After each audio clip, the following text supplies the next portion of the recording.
Hey, this is going to be a quick Morth Hover tutorial.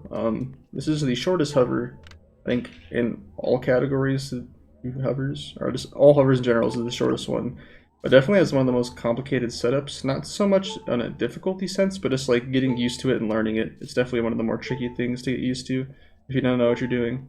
And it's one of the more common questions nowadays because we don't have anything to directly show for it other than the same watch runs, and it's kind of difficult to explain the nuances with just text, and also hard to understand the nuances by just watching an uncommentated segment. So I'm going to try to hopefully go over all the little itty-bitty details and it'll make sense. I have a kind of guideline of steps that I'm going to go through on the left. So that's kind of like the chronological order that things go in. And I'll explain them more in detail as we go forward, but I'm just going to kind of go through it. So the reason why we're doing this in general is because we want to get up there, but we don't have hookshot for the hookshot check, and that's the only way to normally get up there. So what we're going to do instead is do a hover, and how we're going to heal is we're going to get a Morth up there and kill it, and then it'll drop a heart. But one thing to note is usually when you kill a Morth with a sword, it'll drop a heart, like so. If you kill with anything else, like a bomb, bow and arrow, it won't drop a heart, and that's bad because we wanted to drop a heart up there, but obviously we can't kill it with the sword when we're down on this platform over here, that one. So what are we going to do? Well, luckily, there's a little bit of a thing we can do, where if you kill a Morth from a certain position, we can get into a weird state, and I'll try to show that off now. So I'm going to do a manual lineup first. I'll show you a quick setup for one of the Morths when you're usually doing this in a segment. But this is the manual one first. What you want to do first is keep it in the middle of your screen, horizontally, and then slowly nudge forward until this spike is just off screen and see up. So I'm a little bit too far still. That's too close, I would guess. So let me get a little bit further. Am I even getting away? Yeah, so hopefully it's good. That's too close. If you're too close, it'll get stuck to you. And if you're too far, you'll just kill it normally. So let me try one more time. I'm having some... There you go. So maybe not exactly entirely off screen, but just barely on screen maybe. It's not too precise, but I would just play around with it yourself. And now we have this Morth in this weird state, so I'm going to save state here because I'm going to continue on from here. And I'm going to go down here real quick just to show what this weird state does. Ow, my bones. So now, if I kill it with a bow and arrow or a bomb, or anything else that's not a sword, it'll now drop a heart, which is different than before. So what kind of happened is we killed it, but when we killed it, it attached to us, so I guess like it's in this weird pseudo-death state, so the next time you kill it with anything, it'll remember that it was killed by a sword, and drop the heart. So that's how we're going to get to drop a heart, but secondly, we have to get it up there. So how we're going to get it up there is we're going to roll, and then leaf it up there, get it on the platform, manipulate it to this close left corner here, and then kill it while standing, whoops, approximately, ooh, nice moon jump, approximately like here. I'll explain more later, and then we'll hover up. First and foremost though, let me go show the cool setup with the first Morth. So usually you'll be coming out of this warp pod, and a cool little quick setup you can do for a guaranteed kill is backflip, pull the bow in the air while backflipping, and then neutral slash, which is just pressing B, no stick direction, and you'll not have the Morth stuck to you. That's kind of one way you can do this kind of quickly. Secondly, the next, like probably the hardest part to understand is that rolling off the Morth is kind of weird. So if I just like save state and I roll, it'll go back left there. It went straight back somewhat there. Wait a little bit longer, I don't know. Okay, go straight back. And it can also, basically it could just go like in a bunch of different directions and it won't be the same every time. And that's annoying because ideally we want it to go that way. And we don't want it going somewhere like over here. That would be really bad. You can save these directions, and you can really save and work with any direction. But ideally you have to go that way. And the reason why you can save it real quick, it's noted later on, but I'll just say get used to how the leaf gusts interact with the Morth, but it makes sense physically. So like if you hit it from the left, it'll go back right somewhat, depending on how much left you hit it. If you go from the right, it'll go back left. If you hit it dead on, it'll go dead on back. There are some weird scenarios where it'll come towards you. It's kind of annoying. I think it's because the Morth like falls into the leaf gust and kind of gets hit on the back end, and it'll come towards you. So just get used to that. So technically, you can save any Morth if it's over here. You can still turn it to go the right way. But ideally, again, we want it to go this way. And we can do some things to kind of affect that. So one, you'll notice that the Morth is kind of moving on Link. After getting it into this weird state, after it moves 3 times, and you do a non-dry roll, if you do those 2 things, it'll be more favorable to this direction within a 180 degree, I guess, arc. So like it'll go from only from here to like here. It'll only be favorable positions. It'll not ever go back. Dry rolling is not a hard rule. It just it can work with a dry roll. It can just lead to some potential, I guess, like edge cases and inconsistencies where it might still go this way. But first, just make sure it moves 3 times. If you do it immediately, this is not entirely guaranteed. And also, it can move a little bit more than 3 times, I think. But just do 3 or 4 times, and you're pretty set. I usually do 4, but 3 is fine. And also to note, when you move, it doesn't, like when you are running or moving, or if you walk, okay, at any moving speed, it'll stop moving. So ideally, you kill it, immediately start moving, get it into this favorable spot right here, then let it start moving 3 times, and then once it's moved 3 times, you start moving again, and then doing a non-dry roll, it'll hopefully go in these directions. So I will show that off now from killing it, just so that I don't have to, so I can start from a fresh slate. So backflip, kill it, I'm moving. 1, 2, 3, roll, react to the leaf. So that's one thing you're gonna have to get used to, is this, again, even though it's now in a more favorable position, it's not gonna roll, it's not gonna go the same way every time. So it's kind of on you to, I'm gonna pause right here so I have it at a fresh slate. It's kind of on you to react to the thing every time. So that's 3 times. And now I went that way, and I missed. Luckily it went on there though, and I can still react. But it's on to you just to get used to reacting. You're always able to react and leaf it. If you get lucky, it'll stay on the platform, kind of like what happened to me if you miss. You can pause if you really want to, but yeah, that's what you're gonna want to do. And then we'll leaf it towards this platform. And if you're not damaged down already, damage down. Ideally, you might already be, but if you're not, just do it while you're leafing. And then it's up there. Ideally, it's not up there. So usually what you want to do is every time you leaf it, make sure to get closer and closer, and leaf over, make your way over while it's still not up there. I'll explain why in a second, but eventually we'll get it up there. It's kind of annoying sometimes. Sometimes it doesn't go as high, and it's kind of like, what the heck? Okay, so now it's up there. Okay, so now we're gonna want to manipulate it, so into the corner. So one thing to note is that the Morth moves when you move past a certain speed threshold. So if you're walking slowly, it won't move. If you walk fast, they'll move towards you. One thing that's helpful is you can sidewalk full speed and it won't move towards you. So this is kind of like your main way to move if you need to quickly. But another thing to note, I guess, let me go to an earlier save state and go down here again. One thing to note that's really important to help you maneuver in the corner is the Morth always moves directly towards Link. Always. It's kind of weird. Right now it's like, it's kind of annoying, but it'll always move towards you within a certain extent. It's kind of weird. You can see it's not always going a super straight path, but it'll always go towards Link. So you can use that knowledge to walk in such a way so that that invisible line between you and the Morth is favorable towards getting into that corner. Secondly, it'll become important later, but in the opposite end of the spectrum, killing it will always go directly away from Link. So it went away. Even if I were to drop a bomb behind it, whoops. Guess let me, no, dude. Even if I were to drop a bomb behind it, like so, it'll still go away from me. It always goes away from Link. And again, that'll be important later, but just know, always goes away from Link, so we're going to use that effect. So I'm going to walk this way. The invisible line, I guess if you want to imagine it, is kind of towards the corner now. And we're going to move it towards the corner. Let's say you get stuck in this corner, which is a pretty common occurrence. It's kind of stuck on this pillar and can't make it over here. Our end goal. What you're going to want to do is come back. You can see its eye like start to turn towards the, like it's turning more and more left out of that corner, and then eventually it'll be able to move free from that corner. and make some slight adjustments to get it out of there. Be careful when you're in this spot though.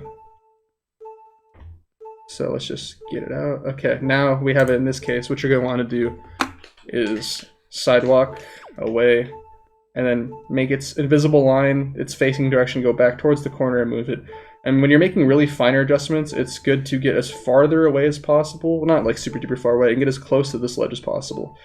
That'll make the line as straight, as close to perpendicular as this like line as possible, so that it's less likely to fall off. So now we're just gonna do some careful little fidgets, and hopefully it'll move into the corner a little bit. So I'm gonna go a little bit more left.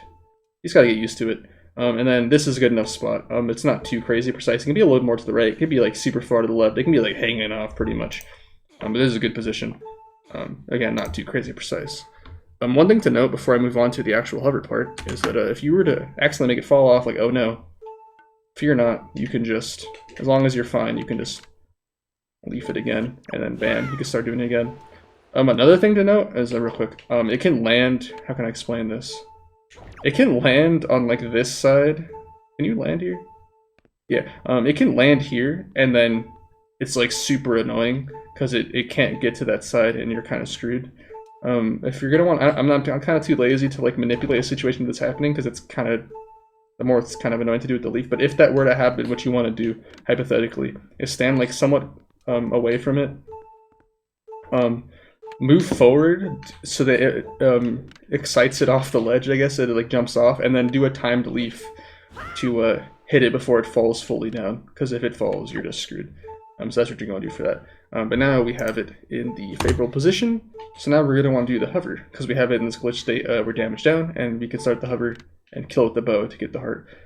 So the ideal spot where you want to stand is like here, at least along this axis, like left and right, with this relative to my facing direction. How I like to do it is kind of staying in the middle of this golden square. So bam, that's a pretty easy visual cue. This, again, this hover spot is not precise at all.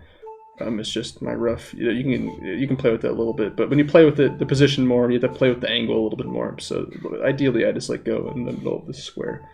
Now we're in the right spot, we want to get the right angle. So now we're just going to aim at the Morth. You can kind of see its spikes, depending on what your exact position is. You might not see it at all, but just to note, it may not look like we can kill it, but we can kill it through the floor. That was a good spot. Just for good practice, I like to, you don't have to do this, this is kind of just me being extra careful. Maybe you want to be careful. As I aim first, I look back, and I make sure that if I were to start a hover right now, I will land on this thing.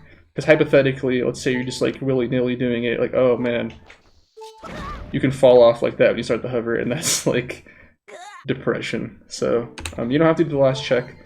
That's what I like to do. So now I'm in the position, I'm in the angle. This is a good spot, and when I kill the Morth, this is kind of why you're doing, more importantly, you want this position and angle so that obviously you can kill the Morth and land up there. But secondly, as I mentioned before, the Morth always goes directly away from Link. So we want to make it so that when it goes directly away from us, it stays up there and the heart drops. So if I were to shoot it right now, not only can I start the hover and angle up and hover up there, but the heart will land up there because it's going away from Link and it stays up close. Hypothetically speaking, if I were to kind of exaggerate a little bit and go like over here, I still have the Morth from here. I don't know, actually. Maybe not. I guess I can go the other way and kind of exaggerate it. If I were to go like over here, you'll know that the Morth went way more right, and by effect the heart went way more right. So where we stand also affects where the heart drops. So while we do also just want to be able to hover up there, but keep in mind how our position affects the heart. More right is fine. It's a little scarier because you have a little bit more travel time, and ideally the heart eventually disappears, so you want to make it. More left is the scary one, because if you're more left, and let's say you have a Morth that's hanging off more seriously, and you have a more somewhat right position, it can fall off, and that's really sad. But again, this is not too precise. I'm just bringing up some general edge cases that can cause some problems, but again, middle of this square for me, and then I stand like, I guess, just left of the middle of the platform, along like left and right. from this facing, and relative to like this new facing direction of like facing towards that wall. I like to stand just left of the middle. Again, not set in stone. Play with it how you feel. Look at other runners. And now that we're ready, I'm going to kill the Morth, and then after I kill the Morth, I'm going to drop the bomb, or I'm going to pull a bomb, place it with R in front of me, and then slash it. Just a neutral slash, not a target slash, because that affects your angle. Just do a neutral slash. It gives you different angles depending on what slash you do, and then start the hover, and then I will land on the heart. And I will hopefully do that now. I might mess up liftoff, but hopefully not. I failed liftoff. Okay, I will cut to when I get it.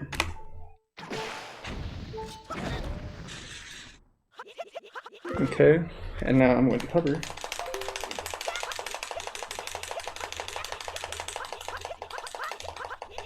Now he's gonna land on it. Wow, and that's Morth Hover. You can just go fight Ganondorf, and bam, you're done. Easy peasy lemon squeezy. And that's it. However, there's two more things I want to talk about. One, let's see if I can do the hover one more time. Let's see if I can manipulate when I want to show. So I'm gonna save state real quick.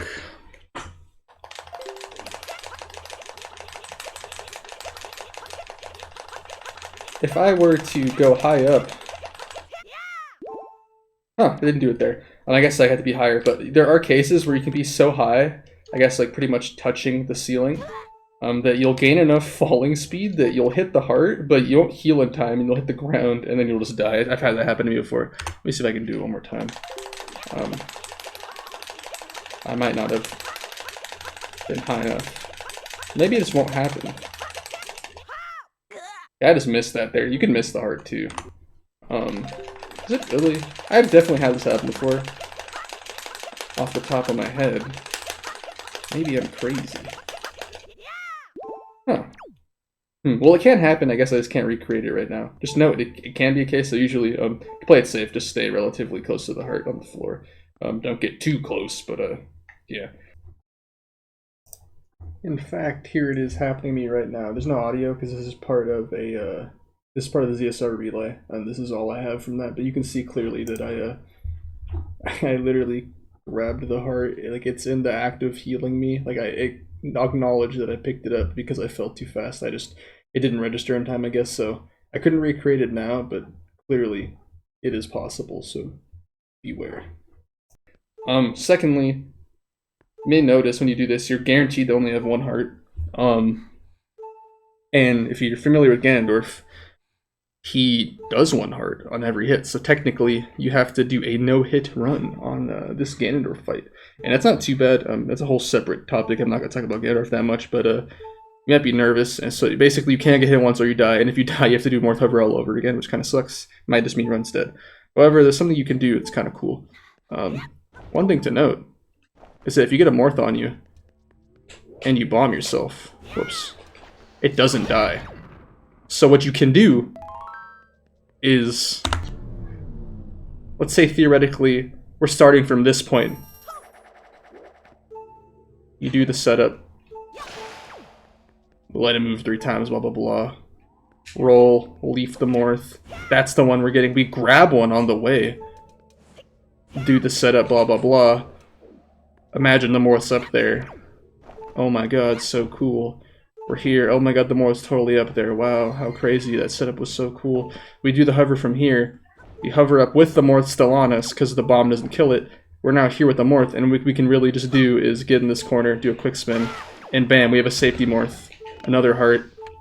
And then, bam, we have 2 hearts for Ganon. So that's what we call a safety Morth, and that's a cool little strat you can do if you want to play a little bit safe.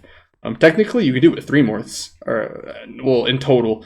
You can get full health by doing 1 Morth for the Morth Hover setup, and then you bring 2 Morths with you. The only problem is that you can't kill both the Morths at the same time for them to both drop a heart. You have to, what you have to do, which is kind of risky, is roll them, hope that they both stay on the platform, and then kill them both one by one, grab the hearts each individually, and you'll have 3 hearts. But yeah, that's Morth Hover. Hopefully that was educational. And yeah, I guess I can do one run through one more time. Hopefully I do it quickly and just without much, without a lot of the stopping and explaining and stuff like that. So you can see its entirety, and hopefully it'll make a lot more sense now that we've explained it all. So yeah, I'm going to do that real quick, and that'll be the end of the video. Real quick before I do the whole run through again, there are situations, ideally when you're leafing towards, like let's say you're leafing this morph, let's say it's our hypothetical morph that we've set up, you're leafing it towards here. Ideally, you want to make sure that you're making your way towards the platform as it's also doing that. Dude, what the hell is this, man? Okay, very cool. Stupid morph. Jesus Christ. Get over there. Ideally, you want to move with it as it's moving, so like let's say for example, it gets far enough within a certain point, we also want to move us, like, make our way towards the platform, so it's like there, we can make our jump over. Maybe I did a little bit too soon. But eventually, basically, you want to make your way as it's making its way, because if you don't, what can happen, that can kind of annoying, is it'll land on the platform when we're not even on that on that level over there anymore, or yet. So basically, it'll be up there. Let's see if I can get it up there. Bam. So now it's up there, but we're like over here still, and if we were to move fast, it would move. There are kind of two ways you can go about this. So one, if it's far back enough, you can still just side hop leaf or just move and leaf, and then it'll move a little bit, but you're fine. If it's closer to the ledge, like let's say it's like, let's see if I can get a better view on it. It's like closer, and you're scared that it's like at this point, let's say if I were to just move and leaf, it will fall off as I go for it, and that's bad. What you want to do in this case, which is unfortunately kind of slow, but you have to do, is just sidewalk and bring it around town. So you're gonna have to go like this. Adjust your angle a little bit so you can start going this way. And then now we're over here, and that's kind of annoying. So yeah, just keep in mind, ideally you want to be here before the morph is up there, but ideally like somewhere here already, so we can continue leafing it up there. So yeah, now I'm gonna do the one quick run through. Alright, it's go time. I'm gonna cheat quarter heart. Damage down. Make sure to damage down either before or during the setup. 3. Kind of a nasty one, but we'll work with this. So this is like extreme worst case scenario, but again, you can make it work. And I grabbed a safety mark, so I'll show that off. But yeah, just goes to show that you're gonna have to react to the angle. It's not always gonna be the same, and you can work with it. One thing to note: always make sure to leaf it away, and try to always turn it towards the platform as quickly as possible. If you leaf it against these walls for a long enough time, it's possible that the leaf will clip it out. It's kind of annoying. I can try to show that off right after this. I'll make a save state here and try to see if I can replicate it after. But yeah, it's fine. This is kind of cool that I'm showing off a really bad one, or bad like scenario. I might get stuck up on the. Wow. This is exactly what I was talking about earlier that I didn't want to recreate, but I've done it myself. Beautiful. I'll try to show fixing it now, I guess. Poggers. God, why? This is supposed to be a smooth demonstration. But honestly, this is kind of cool. I like this. We're learning. And now it's up there, I think. Yeah. Coolio. I love this trick. So now we're gonna get in there, do some movements to get in the corner. Just perfect. Wowee. I'm going to save state in case I fail to hover, because I do not want to look like a fool. Because my hovering on emulator is not that good. Position's good, angle's good, alright. Should be a-okay. Pause. Ooh, this is kind of a right position. So what we're going to do in this case is grind against the pillar a little bit, and then we can fall on it. Cool. Also, the ceiling will push you back, so yeah, that was kind of scary. I almost didn't make it, but yeah, it's that. And then I have the morph. Oh, that almost fell off, dude. Yeah, grab the heart, and then we can go fight Gandorf. So yeah, that's Morth Hover. So that's the video, coolio. If I was able to recreate the clip to the wall, that'll happen now. Okay, I have a Morth somewhat near the wall. Hopefully I can replicate it. Yeah, oh wow, that was really quick. So immediately it just went through the wall. Wowee, that sucks. We cannot interact with it anymore. Goodbye, friend. It's gone forever. Well, it'll land out of bounds on the floor, but yeah. This is what happens if you don't correct it. It's not guaranteed, but anytime you're walling it, you're like leafing against these walls, you're kind of playing with fire, so avoid that. So yeah, that's the entirety of Morth Hover. I hope this video is educational and helps you better understand Morth Hover if you're learning the game, because the setup's kind of annoying and a lot to get used to. I think the best advice I have is just doing it a bunch, getting used to the leaf gusts affecting the Morth, getting used to how the Morth moves when you move, just reacting to different roll-off angles, stuff like that. Just do it. This is definitely a field trick that you just need to get used to adjusting the different scenarios. So yeah. Thank you. If you have any questions, feel free to let me know and join the Discord. I'll link that below.